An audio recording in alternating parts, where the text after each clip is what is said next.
Hi, my name's Henry, and I'm a professor of philosophy and religion, and I'm talking about a 90-day alcohol cleanse. Please get professional help with substance abuse issues. So I want to talk about this idea, the idea of the fear of missing out.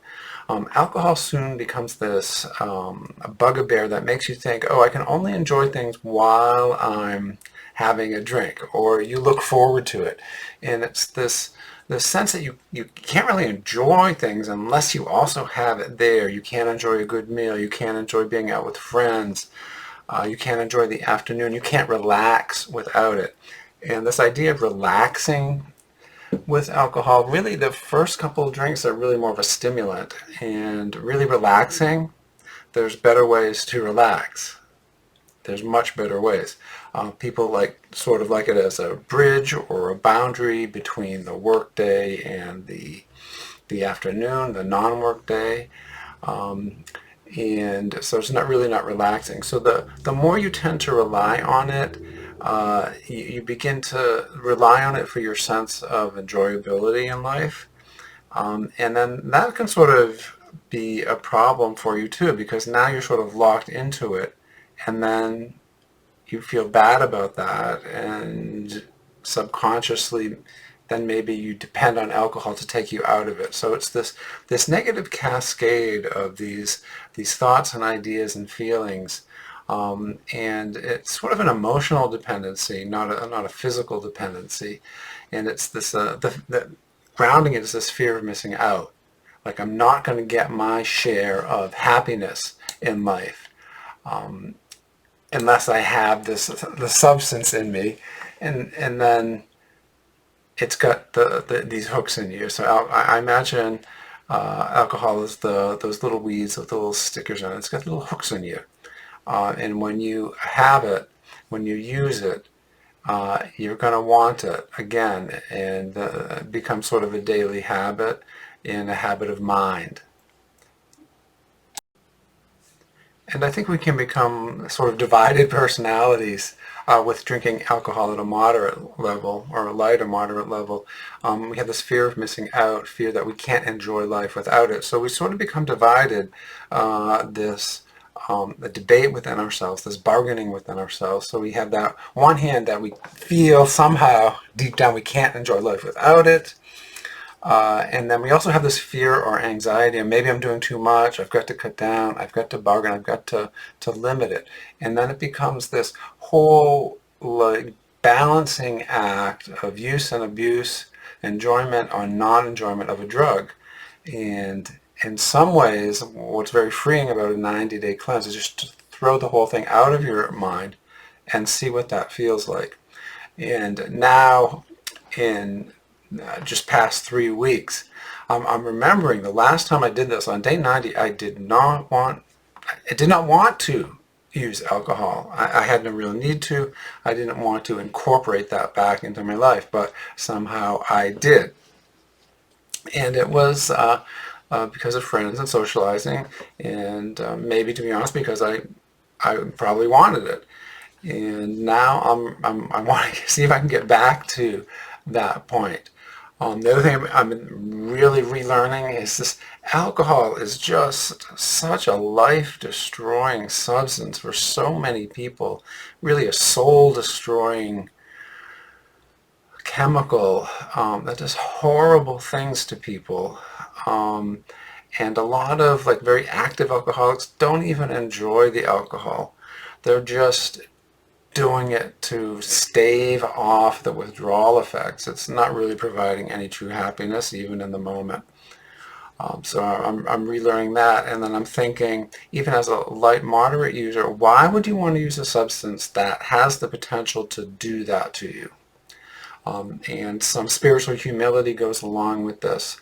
Am I always going to be able to fight it off through all the stages of my life? Am I going to maybe end up an alcoholic at some point, if not during college and during work, then during middle age and during older age?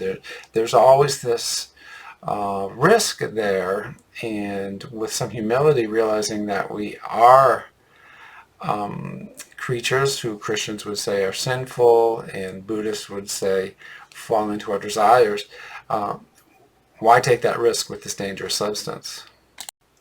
So I suppose in these videos I also have to balance the real sense of goodness and positive feeling and even this euphoria that I never have to drink again. I never have to deal with that. I never have to have that divided mind.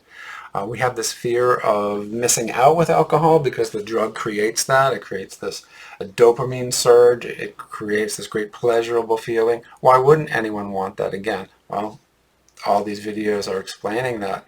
But when you do take 90 days or all time off from it, it can be this very expansive feeling that the substance is out of my life, and this divided mind that I have, I don't even have to think about it. My mind can go to so many other places. I can be motivated to do so many other things. So there's a real sense of joy, bliss, happiness, as you look at your life freed from this substance. And I have found that even in these 3 weeks, that I am much more focused. Of course, life is not perfect, but I am much more focused on doing other things. That was one of my big things, that even moderate alcohol use didn't count as actually doing something for me. I wanted to actually do things that had inherent meaning, and just drinking alcohol I was finding it did not count as anything, because I would just be sort of in a tired stupor and not really enjoying the whole process. Playing games, calling friends, working out, watching good TV shows, watching good movies, playing great video games, watching chess videos, anything, walking in the neighborhood, talking with friends, anything counts as that counts as actually doing something is inherently so much more valuable than just doing a drug. So in terms of the great religions, most of the religions do not, of the great literary religions, do not really advocate using drugs or alcohol as a means of getting spiritual enlightenment. Christianity, for example, Islam, Hinduism, there's not like this big idea about doing alcohol and then experiencing that as somehow a religious feeling. But there are many religions that do incorporate various kind of chemical substances into their religious experiences. But generally speaking, I would say the more philosophical religions don't really do that. And I think that can be a real warning for us. And the fact that some religions use substances at some times is really not a generic, universal reason for people to use that on a daily basis just for socializing or just for trying to get through the day. So if you're not having a great spiritual experience with some shaman somewhere, then you really can't use that as an excuse for drinking. And again, I don't think most of the philosophers, most of the serious thinkers about religion, spirituality, and life really advocate for using chemical substances. They're more about experiencing truth because it's true, not just because you took a substance that is gearing up your brain. I have looked at some of the claims of people who assert that pharmaceuticals can induce a religious experience. And that certainly is true, that various chemicals can, LSD, alcohol, marijuana, etc., mushrooms, etc., can induce what people report to as a very spiritual experience. And sometimes these experiences can be very positive, life-affirming, life-changing for a positive way.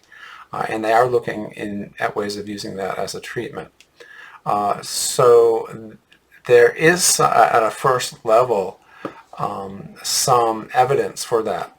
However, as I looked at what some of these claims are that people experience, they try to put it into words, and they'll say things like, I felt one with everything, or I saw the universe was a one, or I saw everything was connected. I saw everything and everything was good. But when you look at those sorts of claims theologically and in the hard light of day, I don't think they really pan out. I don't think that everything is good. I don't think that the universe is all full of good and that every part is good. I really don't think that the universe is a one in a strict sense, that every element is connected with every other element. So everything's one and everything's unified. I do believe that there are points of separation in the universe philosophically. So I'm not sure what they're actually claiming by saying everything is one. So I would say that I don't think chemicals really give you a really good theology. They may make you feel so wonderful and overflowing. Yeah, there is that feeling. But I don't think it's necessarily valid in the long run. It maybe is creating just a confused mess. To be honest, it's not necessarily very perceptive. And again, the brain down-regulates that. The brain realizes that this super large chemical rush is not natural. The brain is amazingly geared to down-regulate that. And actually, that's what drug users will say. They have to use more and more because the brain is trying to quash it down, squash it down, and down-regulate it. And so in a sense, when we're using substances, we're fighting our own brains. We're fighting our own biochemistry. And again, it could be very euphoric and freeing to not do that, to not fight the tide, and to live more of a really authentic, integrated human life instead of one that is geared towards the use of a drug. And again, alcohol is a very powerful drug, and it's been normalized in many of our social situations. So probably I'll have a lot more to say about that later. But while the brain down-regulates the dopamine rush from using alcohol or other drugs, there is also areas in our brain that are, we could call the unconscious. We have the conscious, our consciousness that is aware of what is happening, and then unconscious drives, forces, thoughts, ideas, primal urges, desire for food, desire for dopamine. So we have this unconscious in that biochemical sense, but also in this sense of, let's just say, ideas or suggestions popping into our consciousness or affecting our moods in ways we maybe aren't conscious of. So if we're using just a little bit of alcohol, just a little bit of a drug, we're exciting, let's say, certain memories, certain aspects of our brain that do want that. And so we're like developing that appetite. We're feeding all those little demons,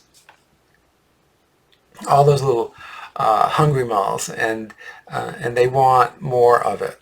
So by totally removing, by having a cleanse, we perhaps begin to really clear out our brain of all those subconscious, those things we're not really aware of, but maybe are affecting our mood and our life.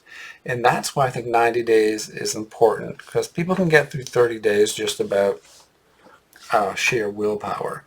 But 2, 3 months, 90 days, it really takes a long time that these little dragons, these little devils, have time to really settle down. You can look at it in terms of the brain begins to shut them down too.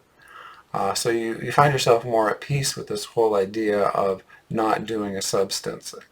And I think that also with sleeping better, that really adds a lot to who we are and what we are about, and helps us with equanimity, helps us with tranquility, with a sense of peace. We're not a divided mind. We're not having these little temptations percolating up through our unconscious, and we don't have to keep putting out those little fires. We can just be more fully, we can grow the unconscious so it's percolating the kind of ideas we want it to percolate.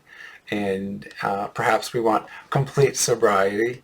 We want complete freedom from artificial substances and how we live our life. So it's very attractive to look at this life totally without doing drugs. And again, I'm just like saying, yeah, I can understand how having a glass of wine or a beer is enjoyable, but really I just have to hammer home for myself. I mean, I'm not trying to do this for you so much, but for myself. Doing alcohol is doing a serious drug. It just is, and there's no way around that.